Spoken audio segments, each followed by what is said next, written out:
Assalamualaikum warahmatullahi wabarakatuh. Selamat datang kembali di mata kuliah analisis dan perancangan sistem informasi. Pada kesempatan kali ini kita akan membahas secara keseluruhan materi yang sudah kita bahas mulai dari minggu pertama sampai minggu ke-14.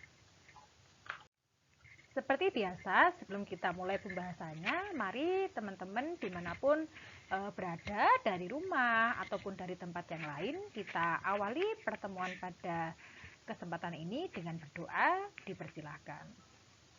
Berdoa dapat dicukupkan. Seperti biasa, saya memulai pembahasan dengan menyampaikan outline apa yang akan saya bahas pada kesempatan kali ini.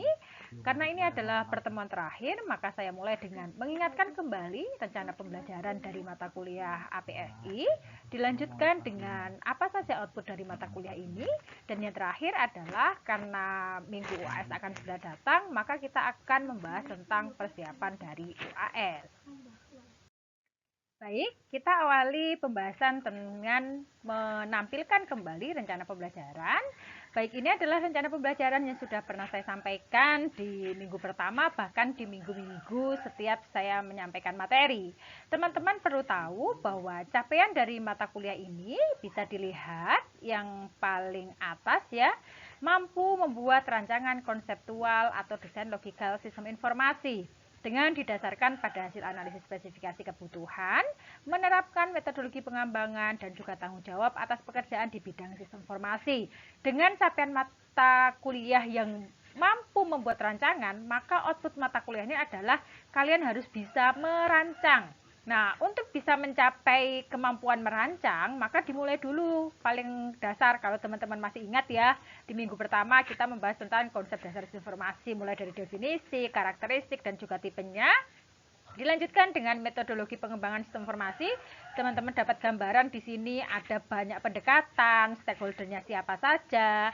Kemudian dilanjutkan, teman-teman membahas tentang analisis dan perancangan itu pentingnya apa gitu. Teman-teman perlu tahu satu mata kuliah ini didesain karena memang ada tujuan tertentu.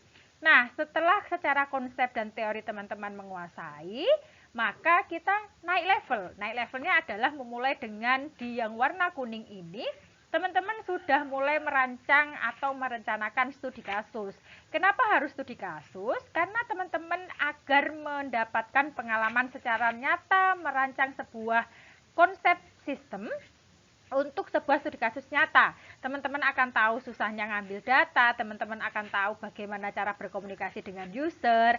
Itu kita mulai dengan memodelkan proses bisnis organisasi. Teman-teman harus tahu nih, bagaimana gambaran proses bisnis yang ada saat ini. Siapa saja aktornya, apa saja yang dilakukan. Kemudian di sini teman-teman juga akan membandingkan dengan kondisi ideal dari sisi kebutuhan bisnis. Kebutuhan bisnis teman-teman bisa lihat dari internal ataupun dari eksternal seperti pelanggan. Kemudian kita masuk pada pembahasan besar yaitu analisis sistem, dimulai dari kelemahan. Kelemahan ini kita analisis terhadap sistem lama yang ada di proses bisnis. Kemudian dari kebutuhan yang tadi dan juga kelemahan sistem lama, maka kita rancang ke spesifikasi kebutuhan sistem informasinya akan seperti apa. Nah, setelah kita tahu kebutuhannya, maka kita modelkan rancangan tersebut menjadi 3 hal. Ada pemodelan proses, ada pemodelan data, dan ada user interface. Nah, dari serangkaian kemampuan akhir yang dimiliki ini, harapannya teman-teman bisa membuat rancangan konseptual sebagaimana disampaikan dalam capaian pembelajaran. Ayo sama-sama dicek sudah sampai mana kemampuannya, ada yang miss atau tidak. Kalau misalkan masih ada yang wah saya kok kayaknya di bagian mana bingung, coba dicek lagi materinya. Oke? Output pembelajaran bisa teman-teman lihat berdasarkan kemampuan untuk bisa merancang, maka akan dibentukkan 2 hal rancangan tersebut. Yang pertama adalah dokumen SKPL. Teman-teman harus bisa mendokumentasikan analisis dan rancangan sistemnya. Kemudian untuk bisa memberikan gambaran nyata seperti apa sistem yang kalian rancang, maka membuat sebuah karya. Karyanya bisa berupa audio maupun visual atau audiovisual.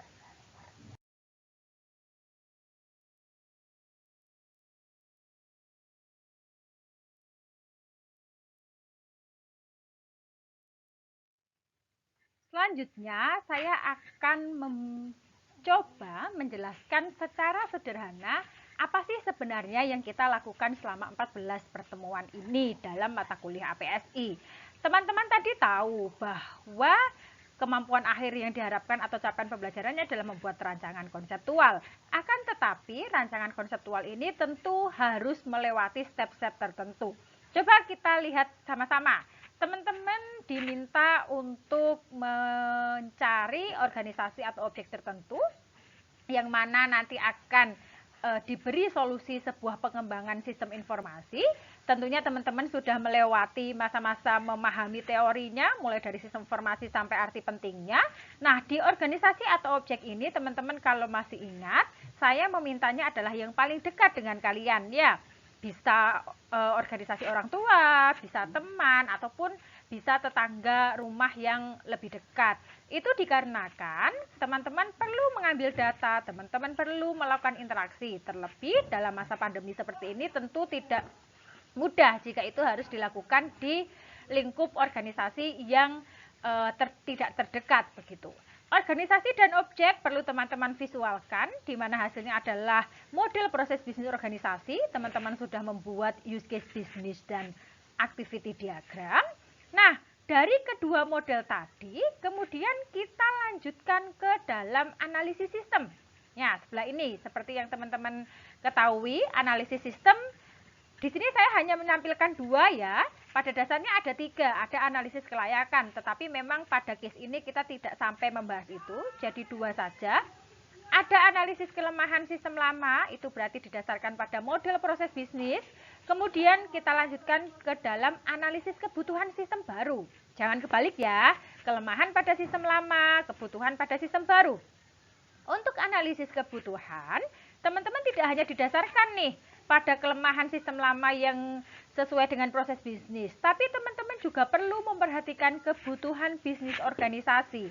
Bisa jadi tuntutan pelanggan, tuntutan regulasi, dan juga hal-hal yang dialami oleh anggota internal organisasi itu sendiri.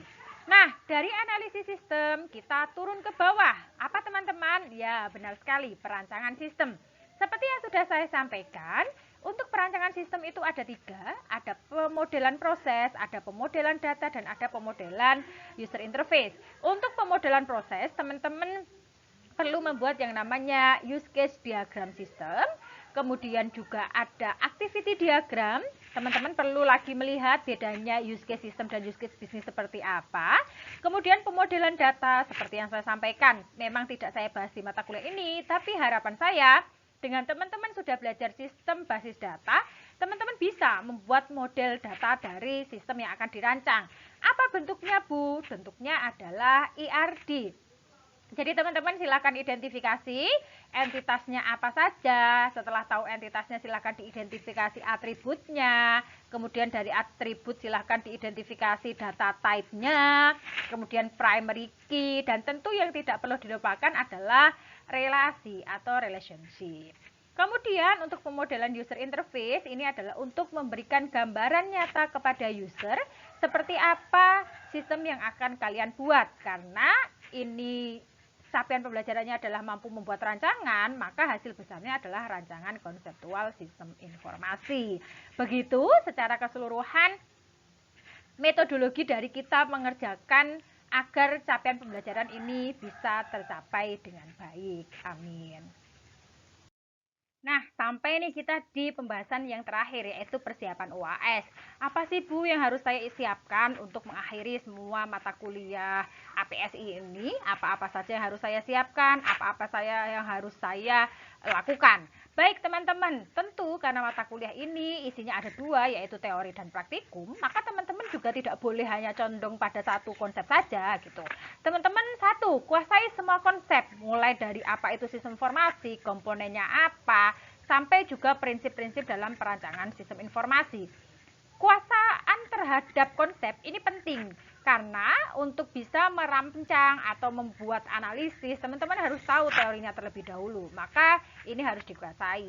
Yang kedua, siapkan output pembelajaran yang sudah ditentukan di awal. Ada dua ya, dokumen SKPL dan juga karya. Nah, lantas seperti apa untuk dokumen SKPL yang diminta oleh Bu Endang gitu. Teman-teman bisa lihat ada 4 bab yang saya inginkan. Masing-masing bab sudah ada penjelasannya mulai dari bab 1 sampai juga bab 4. Mungkin yang ingin saya sampaikan lebih detailnya adalah di bab 3 dan di bab 4 ya. Di bab 3, hal yang pengen saya sampaikan lebih detailnya adalah tentang apa yang harus ada di masing-masing model sistemnya. Ada di model proses, maka teman-teman harus membuat use case dan activity. Teman-teman harus bisa membedakan ya, nanti saya perlu melihat mana bedanya use case system dan use case bisnisnya. Karena teman-teman sudah tahu bedanya secara teori, maka secara prakteknya itu harus ditampilkan. Kemudian pemodelan data, sebagaimana sudah saya sampaikan, saya tidak akan membahas memang di mata kuliah ini, karena saya tahu teman-teman sudah mendapatkan ini di mata kuliah sistem basis data. Teman-teman perlu membuat IRD. Apa yang harus ada selain secara diagram? Teman-teman harus menjelaskan tentang entitasnya apa saja, entitas ini maksudnya bagaimana, kemudian setiap entitas harus ada atribut itu diperoleh, ada yang sifatnya primary key, ada yang foreign key, kemudian juga harus ditentukan tipe datanya seperti apa. Yang terakhir juga tidak boleh lupa adalah relasi dalam IRD itu sendiri. Nah, untuk pemodelan user interface, ini teman-teman penekanannya adalah kejelasan dan juga kedalaman interface dari setiap fungsi yang ada. Kalau bilang diklik akan muncul form pendaftaran, maka seperti apa? Nah, ini penting, ini sesuai dengan rancang datanya kalian ya. Kalau nanti teman-teman bilang ada entitas X, ada atribut X, itu akan saya lihat kesesuaiannya dengan pemodelan user interface. Kemudian di bab terakhir ini juga penting teman-teman, karena kita tahu bahwa perancangan sistem informasi atau pengembangan sistem informasi seringkali gagal itu karena tidak sesuai dengan kebutuhan pengguna. Maka teman-teman di mata kuliah ini juga diharapkan bisa menghindari itu. Bagaimana caranya, Bu? Caranya adalah dengan melakukan verifikasi terhadap pengguna. Verifikasi ini berupa sajikan apa-apa yang bisa kalian diskusikan dengan pengguna. Misalkan sudah punya pemodelan interface, sampaikan seperti ini, ada feedback atau tidak. Kemudian teman-teman harus membuat sesuatu yang user friendly. Friendly itu sesuai dengan konteksnya ya. Kalau misalkan anak muda harus seperti apa. Kemudian basic-basic dari bagaimana user interface itu menyusahkan atau tidak, membingungkan atau tidak, itu juga harus diperhatikan.